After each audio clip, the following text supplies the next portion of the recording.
Assalamualaikum warahmatullahi wabarakatuh. Alhamdulillah kita bertemu kembali dalam pelajaran IPS bersama Bapak Teguh Suprayogi dalam pelajaran di semester kedua tahun 2020 sampai 2021. Bapak di sini pertemuan kali ini Bapak akan menjelaskan tentang pengertian pelaku ekonomi. Tolong simak baik-baik ya video berikut. Terima kasih. Coba kalian perhatikan keempat gambar tersebut. Dari gambar tersebut, kita akan bisa menjelaskan apa yang dimaksud dengan pelaku ekonomi. Ya, gambar pertama produsen pupuk, gambar siswa sedang berbelanja, gambar penarikan pajak oleh pemerintah, dan gambar distribusi produk impor dari luar negeri. Jadi sebenarnya pelaku ekonomi itu kalau bisa kita artikan adalah orang atau lembaga yang melakukan kegiatan ekonomi. Pelaku ekonomi itu ada 4. Yang pertama, rumah tangga konsumen atau kita singkat dengan RTK. Yang kedua, rumah tangga produsen atau RTP. Yang ketiga, rumah tangga pemerintah. Dan yang keempat, rumah tangga luar negeri. Untuk rumah tangga luar negeri, Bapak tidak akan menjelaskan mungkin karena nanti di kelas 9 ada pembahasan tersendiri. Rumah tangga produksi berperan sebagai yang pertama adalah sebagai konsumen atau pemakai barang. Yang kedua adalah sebagai penyedia faktor produksi. Sedangkan rumah tangga perusahaan atau RTP berperan sebagai yang pertama menyediakan barang atau jasa yang digunakan oleh rumah tangga konsumen. Yang kedua sebagai pengguna dari faktor produksi. Bila kalian perhatikan gambar di atas, maka ada hubungan antara pelaku ekonomi dari dua sektor. Bisa kita amati gambar tersebut. Bila kita perhatikan, maka akan kita dapatkan suatu kejelasan bahwa ada hubungan yang harmonis antara rumah tangga konsumen dan rumah tangga produsen. Yang kedua, dalam pasar barang dan jasa, rumah tangga produsen itu memberikan barang atau jasa kepada RTK. Dan RTP atau rumah tangga produsen akan mendapatkan keuntungan dari barang yang dibeli oleh rumah tangga konsumen karena rumah tangga konsumen akan memberikan uang kepada rumah tangga produsen. Yang ketiga, dalam pasar faktor produksi, rumah tangga konsumen berperan sebagai penyedia faktor produksi dan rumah tangga produsen berperan sebagai pengguna faktor produksi. Sehingga di sini rumah tangga produsen berganti akan memberikan upah atau gaji kepada rumah tangga konsumen. Ini akan menjadi suatu hubungan yang harmonis bila terjadi kesepakatan untuk menyepakati prinsip keadilan dan kebersamaan. Untuk yang terakhir, pelaku ekonomi ketiga yaitu rumah tangga pemerintah. Dia ini memiliki 3 peran sentral. Peran yang pertama adalah sebagai pengatur atau regulator dalam perekonomian. Seperti tadi Bapak katakan bahwa bila terjadi keseimbangan dan keadilan dalam antara RTK dan RTP, maka itu akan terjadi keharmonisan. Tapi bila tidak terjadi keharmonisan antara rumah tangga konsumen dan rumah tangga produsen, maka akan terjadi sebuah chaos atau kerusuhan. Maka dari itu pemerintah sebagai rumah tangga dia berperan sebagai pengatur.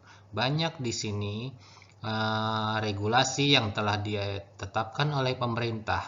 Misalnya saja yang pertama penetapan upah minimum regional atau yang sekarang kita sebut dengan UMP, upah minimum provinsi, atau juga UMK, upah minimum kota. Itu adalah merupakan prinsip keadilan di mana ketiga unsur duduk bersama, yaitu pemerintah, pelaku industri, dan para tenaga kerja. Pemerintah sebagai rumah tangga pemerintah, produksi sebagai rumah tangga perusahaan, dan karyawan sebagai rumah tangga konsumen duduk nimbrung bersama dalam membahas regulasi tersebut. Kemudian juga pemerintah menetapkan harga-harga dasar. Bila kita belanja, di situ kita akan menemukan harga-harga yang variatif, tapi bisa dikatakan sebenarnya relatif sama karena ada harga batas bawah dan harga batas atas terhadap suatu produksi. Contohnya saja beras.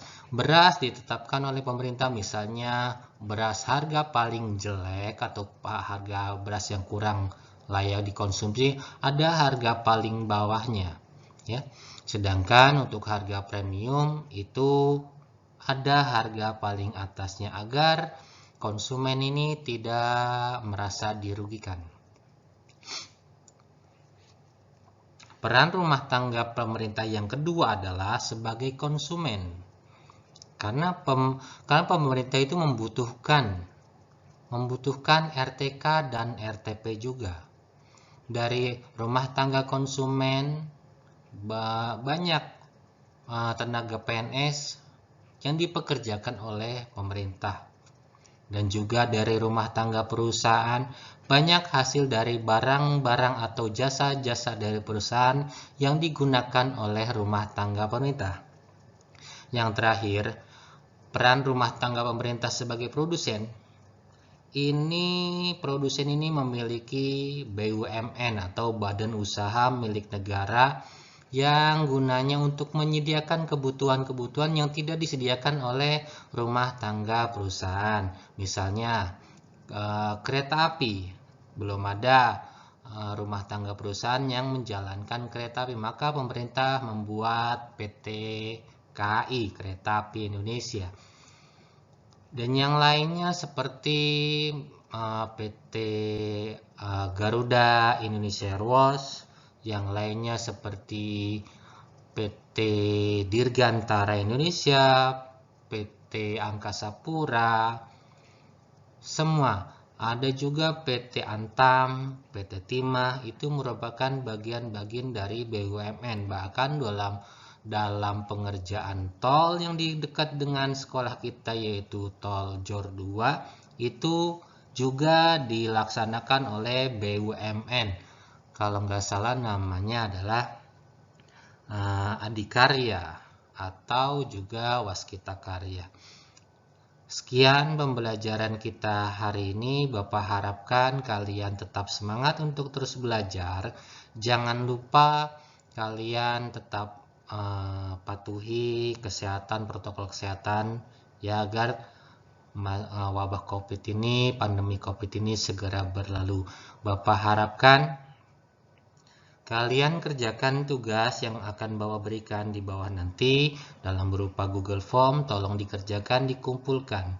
Bagi anak-anak yang mengumpulkan tugas, Bapak ucapkan banyak terima kasih. Bagi yang belum, ayo, kapan lagi kita belajar? Sebenarnya masa pandemi ini juga bukan sebuah masalah bagi kita untuk belajar. Bahkan kalau dibilang bisa juga enak belajar di masa pandemi seperti ini. Kalian bisa buka buku, kalian bisa buka internet, ya. Tolong kita semua menjalankan kewajiban kita sebagai pelajar. Oke, terima kasih atas perhatian kalian. Wabillahi taufiq. Assalamualaikum warahmatullahi wabarakatuh.